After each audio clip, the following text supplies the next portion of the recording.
Selamat pagi, Oma Opa, Bapak Ibu, dan saudara-saudari yang terkasih dalam Kristus. Kembali lagi bersama saya Romanus dan rekan saya. Neneng. Dan juga tamu istimewa kita ada Romo. Saya Romo Maxim. Romo Maxi, ya. Di edisi 19 Juni ini dalam acara Oke, hari ini Orang Kudus hari ini.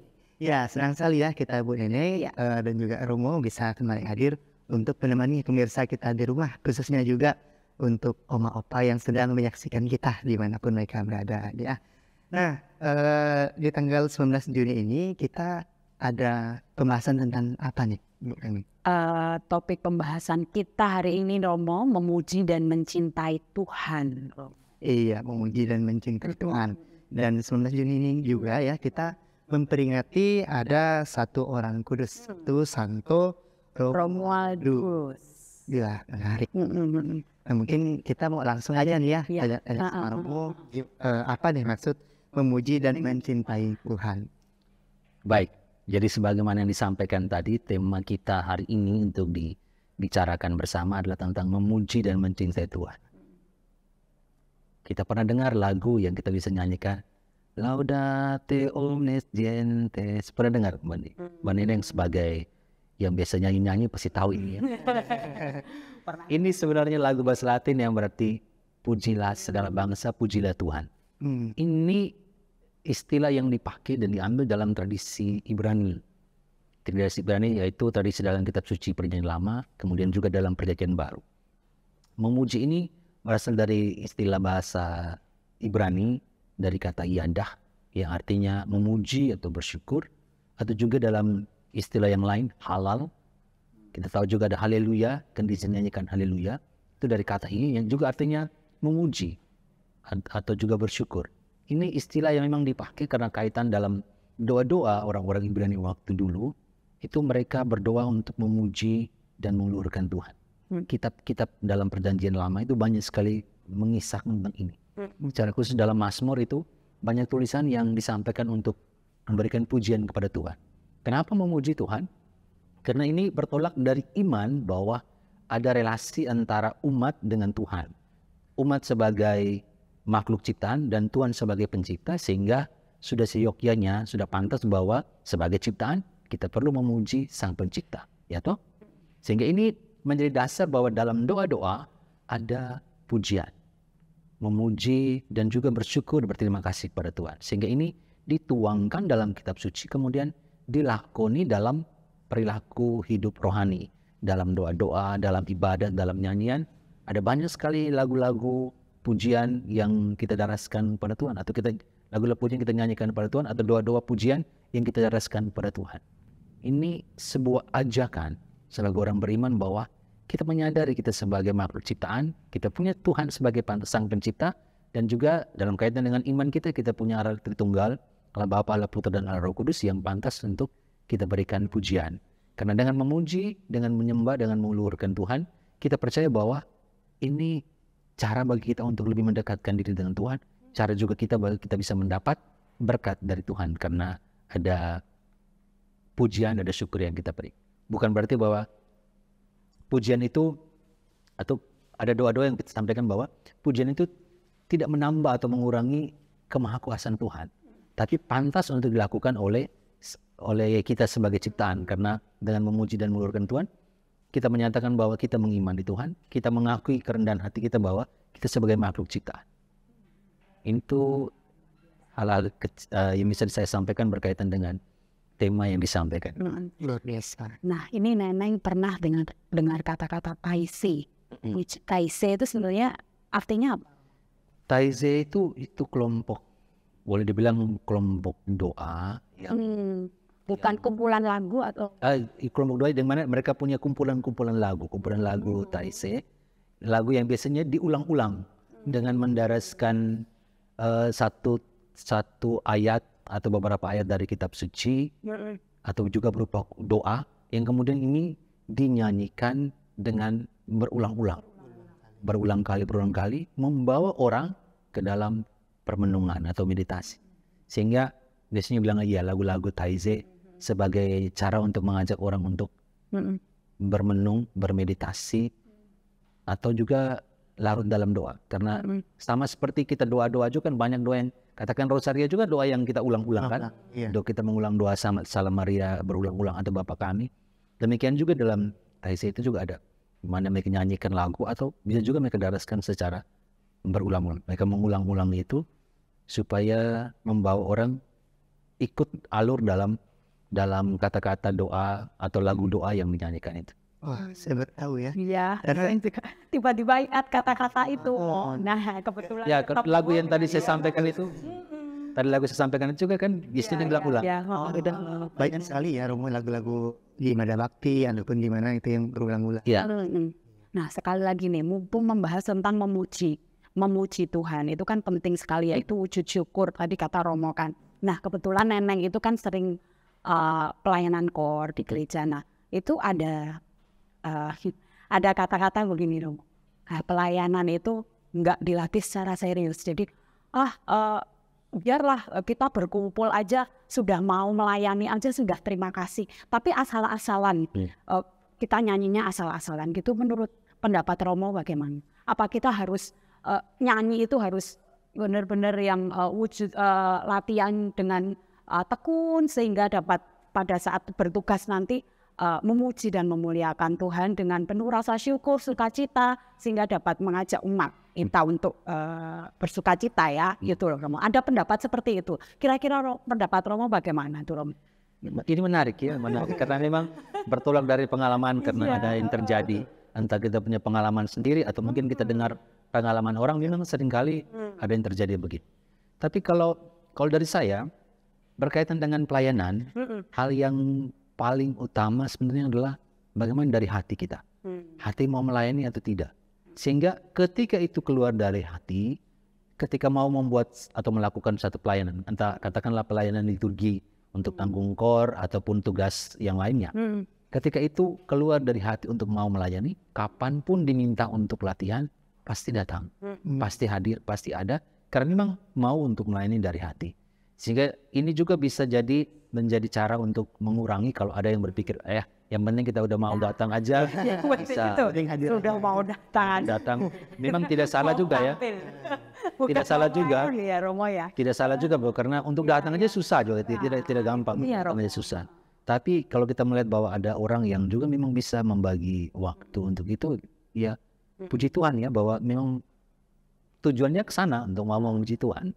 Tapi ada nggak sih Romo satu ayat yang bisa kita petik untuk memberi kita biar semangat gitu pelayanan itu loh, bahwa memang pelayanan itu memang benar-benar untuk mengucap syukur gitu loh, biar kita semangat lah untuk pemirsa juga di rumah gitu loh, bukan hanya yang asal-asal pelayanan juga gitu loh Romo. Kalau untuk mau mencari ayat khusus atau kata-kata pemberi semangat yang khusus, ya kita bisa tentukan sendiri masing-masing. Tapi paling tidak, kalau dari saya ya memang kalau pelayanan itu pelayanan dari hati. Ketika kita melihat bahwa pelayanan dari hati, ya itu akan menggerakkan kita untuk melayani dan juga untuk memuji Tuhan. Kalau mau cari kata penyemangat dalam kitab suci ataupun dalam ajaran-ajaran, kita bisa temukan banyak ayat. Apalagi banyak ayat-ayat dalam kitab suci itu yang mengajarkan kita untuk membangun semangat pelayanan tuh. Kata-kata Yesus sendiri, aku datang bukan untuk melayani, bukan untuk dilayani, untuk melayani. Ini juga dalam privasi juga tuh akhir kata sebelum Romo mengajak kita untuk nyanyi kudus itu kan, malaikat bernyanyi. Nah berarti kan diandaikan bahwa yang kor itu kan bukan main-main, itu kan berarti serafim, malaikat itu bernyanyi gitu loh, pemikiran saya. Bersama para malaikat, bersama, jadi kita bersama mengikuti bersama para malaikat. Luar biasa sih. Ya. Wah, menarik ya. Jadi tadi kalau kita punya hati untuk melayani, pastinya walaupun kita nggak punya waktu, kita tetap keluarkan waktu. Kita capek, kita akan bergerak hatinya gitu. Menarik sekali nih, Neneng ya. Nah, berkaitan juga dengan Santo kita hari ini, Romo ya, Santo Romualdus. Gimana nih Romo kisahnya tentang Santo Romualdus ini? Baik, Santo Romualdus ini berasal dari Italia. Dia berasal dari daerah namanya Ravenna di Italia dan hidup di abad ke-10. Dikisahkan bahwa dari keluarganya dia punya latar belakang keluarga bangsawan. ayahnya itu termasuk keluarga bangsawan. Sehingga dari kecil dia sudah hidup di wilayah atau kompleks istana bangsawan. Tapi entah mengapa dia, yang namanya panggilan itu, entah mengapa dia terpanggil untuk mengabdikan diri, bahkan tidak terlibat dalam urusan kebangsawanan. Sehingga dari kecil ketika beranjak dewasa, dia pernah melihat peristiwa yang menyedihkan bagi dia, bahwa ada orang yang dibunuh. Dia menyaksikan itu, dan itu membawa dia memiliki panggilan untuk mengabdikan diri. Sehingga dia meninggalkan kehidupan bangsawannya, sehingga harta warisan keluarga bangsawan dari ayahnya yang harusnya dapat ke dia tidak ambil bagian di situ, dan dia tertarik untuk masuk dalam biara Benediktin. Dia kabur dari rumah, pergi untuk ikut cara hidup di biara Benediktin, sampai akhirnya dia tertarik untuk mendalami kehidupan sebagai pertapa. Biara Benediktin pada zaman-zaman itu biara yang terkenal dengan hidup bertapa, mengasingkan diri dari keramaian dan tenggelam dalam kehidupan doa dan tapa. Nah, ini yang membuat Santo Romualdus tertarik dengan gaya hidup seperti itu, sehingga dia masuk dan kemudian mengabdikan diri dalam hidup bertapa. Bahkan dia juga kemudian mendirikan salah satu kongregasi, Camaldolese. Dia mendirikan itu bagian dari kongregasi Benediktin yang pertama dia masuk, tapi dia memisahkan diri dan membentuk kongregasi sendiri. Dalam kisah hidupnya ditunjukkan bagaimana dia menunjukkan kesederhanaan, bahwa sekalipun dia berasal dari keluarga, latar belakang keluarga bangsawan, tapi dia justru tertarik dalam cara hidup yang sederhana dan mau untuk menjalani hidup doa, mati raga yang kuat, karena hidup dalam pertapa, hidup dalam suasana doa, mengasingkan diri dari dunia yang ramai, dunia pada umumnya yang tidak mudah. Tapi Santo Romualdus dia menjalankan ini. Bagaimana dia betah, dia kuat untuk bisa hidup dalam keterasingan. Karena pertapa zaman dulu ya memang mereka hidup dalam keterasingan. Ini cara hidup yang kemudian membawa orang tertarik padanya, bahkan orang banyak datang untuk meminta nasihat, karena orang tahu bahwa dia sebagai seorang pertapa, pendoa, dan banyak memberikan nasihat, banyak mendoakan orang, dan memberikan kesaksian kepada orang-orang lain yang pernah datang konsultasi kepadanya, menemukan jalan keluar, sehingga dia ramai untuk didatangi orang. Sekalipun dia tidak bergaul dengan dunia luar, tapi orang luar datang untuk minta petuah, minta nasihat, dan minta doa dari beliau. Luar biasa sekali ya. Hebat sekali ya. Sama juga kayak tadi yang sudah kamu ceritakan ya, dengan hati. Nah dia pun pasti dengan hati juga Romo ya. Dia nggak mudah untuk meninggalkan semua kemewahan, apa yang dia punya, kemudian dia malah memilih untuk hidup sederhana. Luar biasa sekali. Banget, luar biasa banget ya. Nah itu untuk bermati raga juga kan juga susah. Susah sekali. Ya meninggalkan. Sementara kita keseharian itu kalau nggak pegang HP Romo, 5 menit aja pasti. Nggak tahan ya, terasa kusuk. Iya. Kira-kira ketaatan dan kesederhanaan seperti apa yang bisa umat Katolik lakukan di zaman sekarang itu, Mo? Baik, soal ketaatan, kesederhanaan, dan mati raga untuk zaman sekarang sih memang seperti yang tadi disampaikan memang tidak mudah, tidak gampang. Tapi kalau soal bilang ketaatan dan kita belajar untuk kesetiaan, ya yang bisa kita jalani adalah dengan mengikuti doa dan misa. Salah satu contoh bagaimana kita menunjukkan ketaatan, kesetiaan, karena untuk zaman sekarang misa tuh 1 jam, 1,5 paling banter ya, paling lama 1,5. Tergantung khotbah romonya juga ya. Betul Romo. Iya. Kalau orang bisa bertahan 1,5 jam, untuk zaman sekarang memang kadang susah, karena 5 menit aja tidak pegang HP. Susah. Tapi disitulah justru kita belajar. Kalau bilang contoh kecil, contoh sederhana, yaitu untuk bisa setia, untuk memang sekarang pas lagi misa diamin dulu HP-nya, ikut misa dulu. Itu contoh-contoh kecil sederhana bagaimana kita bisa tunjukkan kesetiaan. Dan juga ya untuk konteks sekarang ya mati raga memang dari barang-barang itu 1 jam, 1,5 jam aja memang tidak mudah, tidak gampang. Tidak mudah sekali. Itu contoh, kalau mau tanya contoh kecil contoh itu ya, contoh kecil. Romanus, kira-kira apa lagi yang mau ditanyakan ke Romo? Luar biasa sekali. Nah, jadi tadi Romo juga mengatakan ya, bisa cuma 1,5 jam. Kalau saya pikir-pikir lagi, oh kita sehari ini ada 7 hari, kemudian satu harinya 24 jam. Itu banyak sekali sebenarnya waktu kita ya. Tapi kok bisa-bisanya kita cuma 1,5 jam dalam seminggu minimal. Itu pun paling lama loh 1,5 jam. Biasanya satu jam 15 menit. Ya, udah selesai. Iya, betul. Nah, Romo, saya ingin bertanya lagi nih tentang bagaimana cara kita bisa membagikan kasih yang tak pernah berhenti dan cinta yang tak pernah padam. Baik, ini menanyakan bagaimana kiat ya kita bisa berbagi kasih. Yang pertama mungkin kita perlu memiliki pemahaman yang baik dulu. Kenapa kita berbagi kasih? Bahwa ini kita mesti melihat sebagai sebuah ajaran iman yang diberikan oleh Yesus sendiri ya. Yesus sendiri pernah mengajarkan kepada kita semasa hidupnya, kepada para murid waktu itu, dan para murid meneruskan ke dalam kehidupan gereja dari waktu ke waktu sampai dengan sekarang. Ajaran kasih yang Yesus berikan. Kasihlah sesama manusia.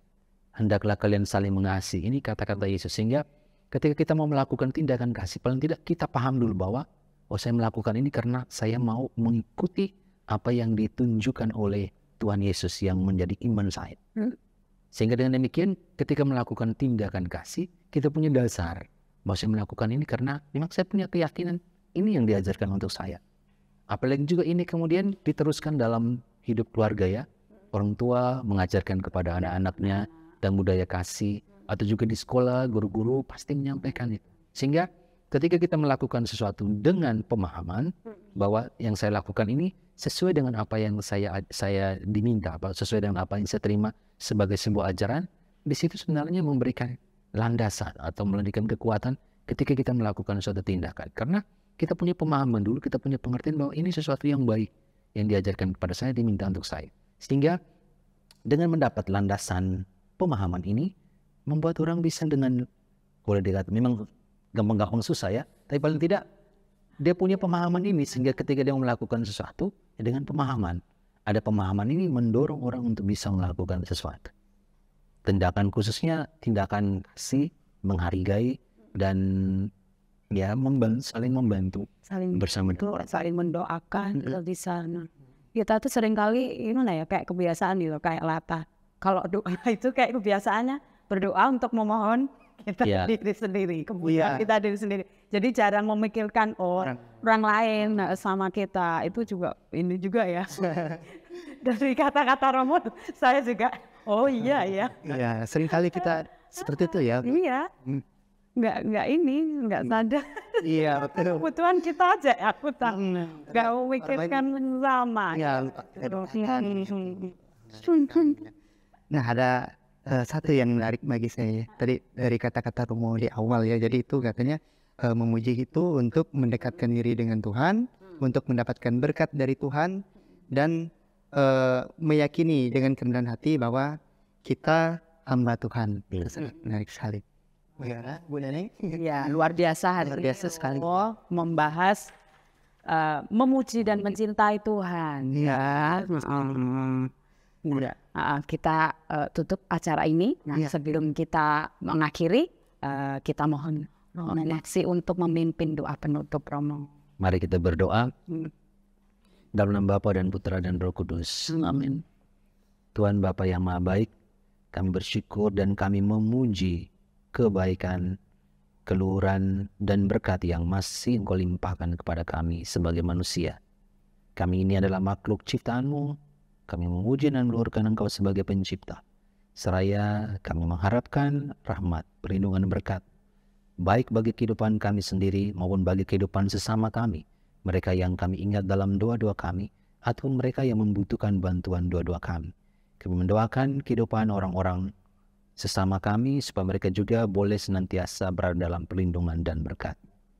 Tuhan bantulah kami supaya kami dari waktu ke waktu senantiasa menyadari bahwa kami adalah makhluk ciptaan-Mu yang harus senantiasa memuji dan meluhurkan nama-Mu, karena dengan demikian itu menjadi cara kami mewujudkan iman, tetapi juga boleh mengharapkan belas kasihan dan berkat.